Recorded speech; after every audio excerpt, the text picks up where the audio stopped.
새 확진자 수는 하루 만에 다시 600명대로 올라갔습니다. 어제가 검사 건수가 줄어든 주말이었다는 점을 감안하면 실제 증가폭은 훨씬 더 크다고 볼 수 있습니다. 검사에서 확진되는 사람도 100명 중 2명에서 이제 4명으로 하루 만에 2배가량 늘었습니다. 중증 환자를 치료할 병상도 얼마 남지 않아서 의료체계 마비까지 우려되고 있습니다. 김하영 기자가 보도합니다. 서울 동작구의 한 사우나. 지난 3일 직원 1명이 확진된 뒤 방문객 등 21명이 추가 확진됐습니다. 서울 종로구 음식점에서도 21명, 성북구 뮤지컬 연습장에서도 9명 등 곳곳에서 확진자는 쏟아지고 있습니다. 거리 두기로 지난 2주간 이동량은 20% 이상 줄었는데도 일상 속 집단 감염 사례는 더욱 늘고 있습니다.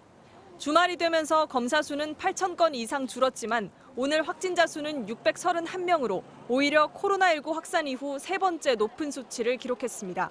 검사자 가운데 양성이 나오는 비율인 양성률도 하루 전 2.53%에서 4.39%로 껑충 뛰었습니다. 100명을 검사하면 4.4명이 확진된다는 뜻입니다. 확진자 가운데 70% 이상은 수도권에서 나와 수도권발 감염이 전국으로 확산되는 모습을 보이고 있습니다. 위중증 환자까지 늘면서 전국적으로 당장 입원할 수 있는 중환자 병상은 55개만 남았습니다.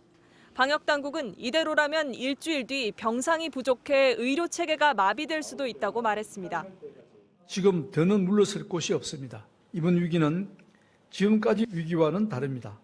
자칫하면 지난 유행들과 비교할 수 없는 훨씬 큰 규모의 확산이 초래될 수 있습니다. 2.5단계가 무너지면 전면 봉쇄인 마지막 3단계로 가야 하는데 이 경우에는 유럽이나 미국과 같은 대유행의 참사가 예상된다는 겁니다. 수도권 2.5단계는 강력한 사회활동의 엄중 제한 조치로서 3단계 전면 제한 조치 직전의 최후의 보루입니다.